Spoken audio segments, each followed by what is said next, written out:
We're gonna give you one of the most unique exercises that you can use to improve your speed, and we're gonna start right now.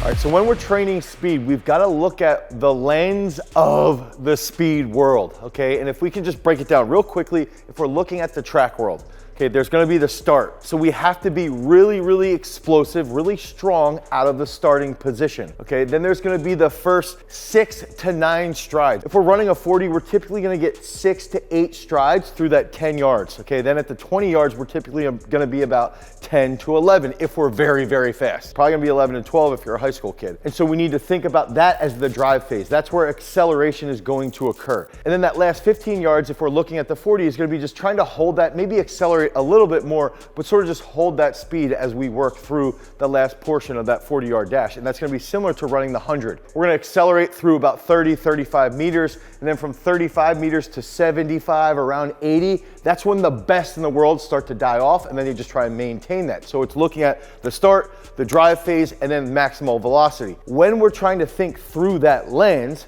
we've got to think about different exercises that are going to improve that. And when we're thinking about speed, I'm training most of my athletes for transient speed. So transient speed is identifying speed that isn't using locomotion, okay? That's the simplest way to put it. So think about a wrestler changing their level and then exploding. They're extremely fast. You can see Jordan Burroughs hit a blast double and you know it's fast, you know he has speed, but it's not running speed. Even a football player make a cut here and they get out of that cut really quickly and then maybe they get tackled. They're not running at top end speed, but you still know they're shifty. You still know they have that transient speed. Basketball players, okay?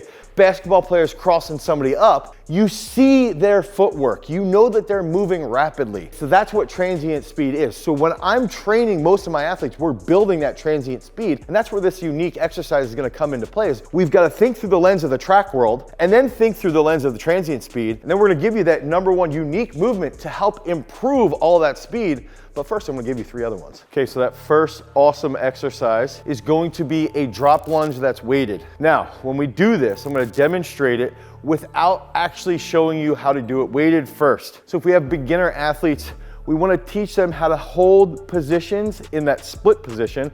We wanna teach them how to absorb energy and then reuse it as effectively as possible. It's a general strength movement, but it will increase their twitchiness. It will help them improve that rate of force production.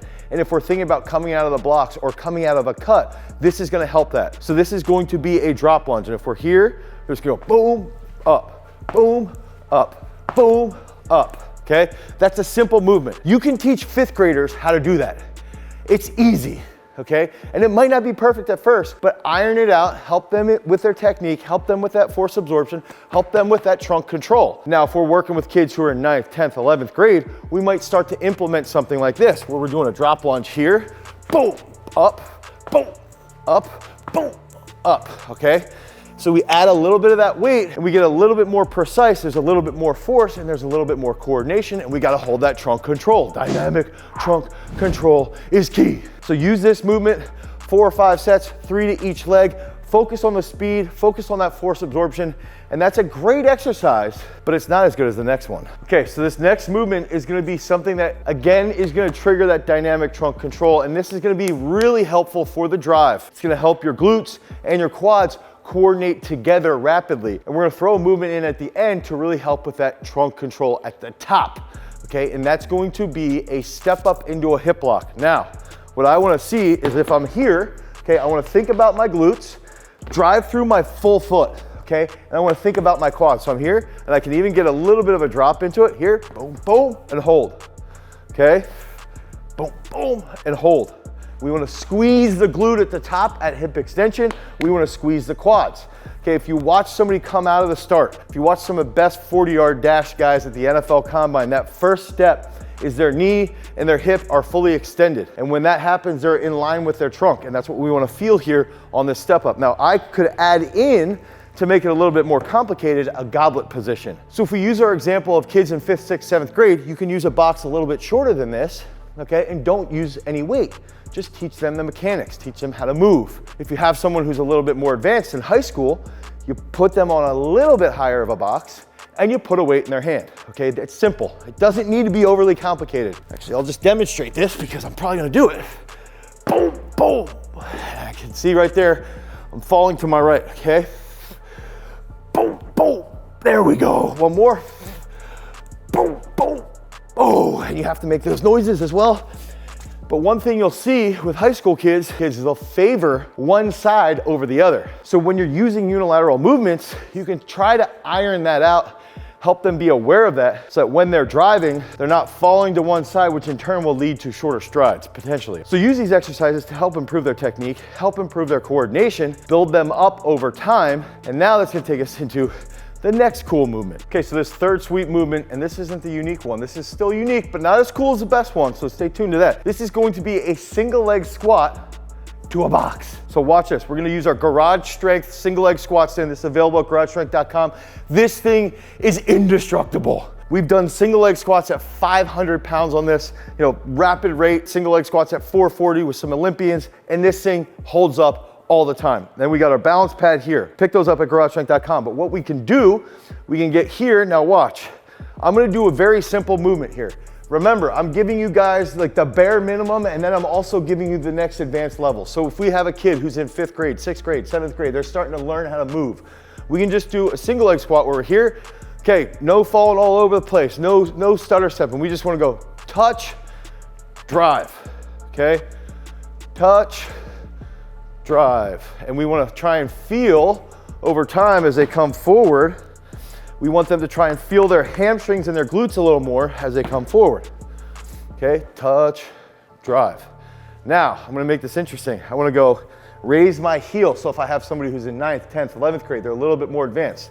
You can either put a plate here or just tell them to plantar flex. So they're here, the heel, boom.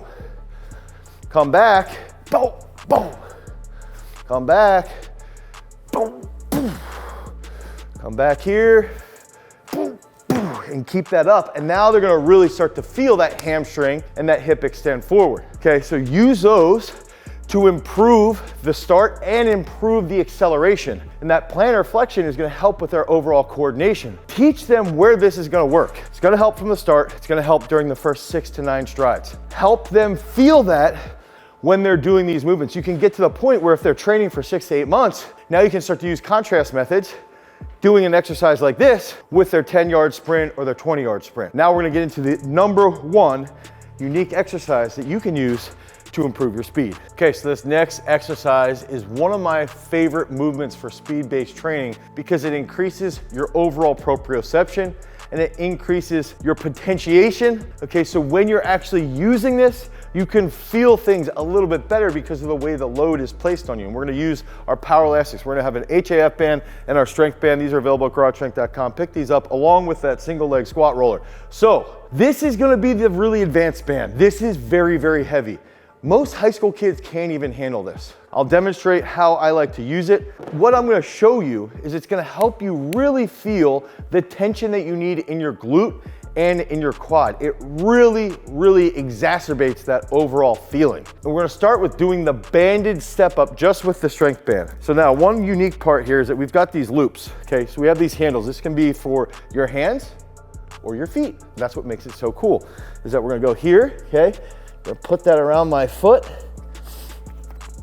Now, one thing I wanna do here, wrap this up. I'm gonna wrap this around my neck. I'm gonna put it on, just like Big L. I'm gonna go here. I don't wanna be as upright as I can. Come up, boom, and hold. Boom. Boom. Boom. And this is gonna feel just like you're being shot out of a cannon, okay? All that tension that you're gonna put into the blocks, or if you're running a 40, or even if you're just out on the field, all the force that you're gonna receive after you put that force into the ground, it's gonna come back into you and you need to know how to use it. That's the key aspect behind speed. And that's what that banded step up is gonna do. Now, if I have somebody who's a little bit weak on the top end, I will use the exact same position. And what we can do is that we can increase the load. So this is about 100 pounds. It's like 80 to 100 pounds, depending upon the position. If we have different load or different height boxes, depending upon the athlete, that's gonna play a key role. And what I wanna do I've actually hit myself in the forehead once with this band pulling my head down to my knee because I was just daydreaming and talking trash. Is that I can get into this position, okay, here. I can put this on. Oh yeah, and I'm here. And then over time, you can start to pulse. You're here, boom, boom. Oh, that's hard. Boom, boom, boom, boom. And you're gonna feel this right in that glute. You've gotta be as upright as you possibly can, and you're gonna start to squeeze through that quad. So you can use these movements if you have someone who doesn't have really active glutes. Okay, a lot of coaches, oh, your glutes are inactive. Well, guess what? If your glutes are inactive, use these movements, okay?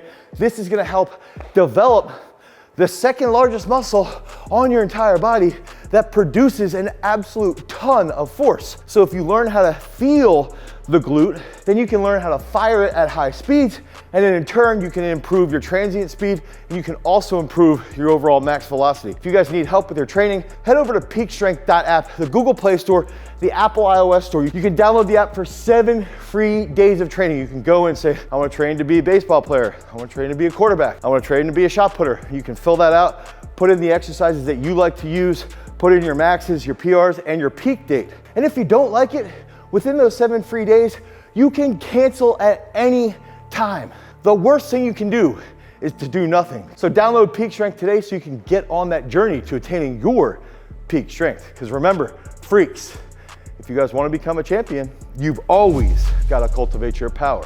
Peace.